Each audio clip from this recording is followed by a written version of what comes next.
Ce pourrait être la loi anti-homosexualité la plus dure de toute l'Afrique. La version finale du texte n'est pas encore officielle, l'étendue des nouvelles peines pas encore connue. Mais les sanctions prévues par le texte devraient être particulièrement lourdes.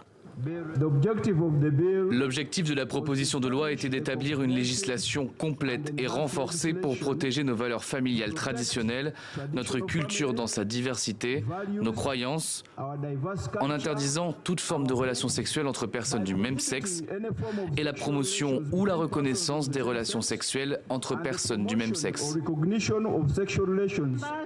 Avoir une relation homosexuelle, s'identifier comme homosexuel, voire même ne pas dénoncer un proche homosexuel, tomberait sous le coup de la future loi adoptée mardi soir par les députés ougandais.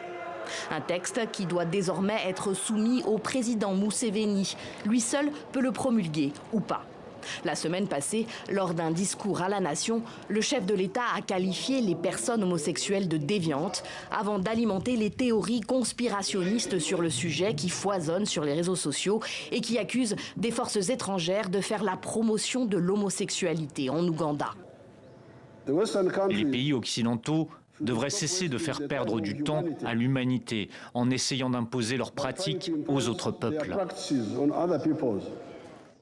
Pas sûr pour autant que le président Museveni suive l'Assemblée dans cette nouvelle croisade, soucieux qu'il est également de conserver de bonnes relations avec ses bailleurs occidentaux et les investisseurs. L'homosexualité a toujours été interdite en Ouganda.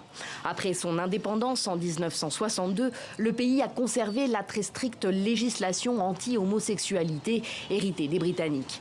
Mais personne n'a jamais été poursuivi dans le pays pour des relations consenties.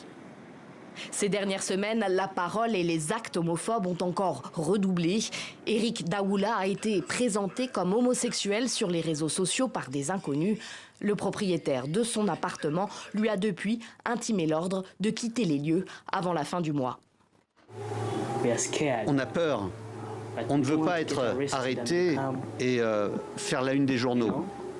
Je connais beaucoup de gens qui ont choisi de se refermer, de se cacher au plus profond d'eux-mêmes, parce qu'ils ont peur de sortir du placard.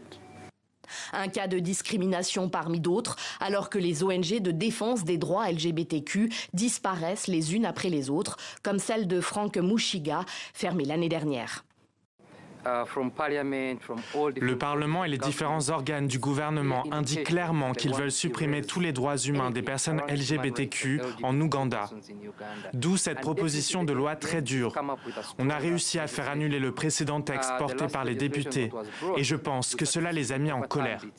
En 2014, en effet, la justice ougandaise avait bloqué une première proposition de loi approuvée par le président Museveni qui punissait les relations homosexuelles de prison à vie.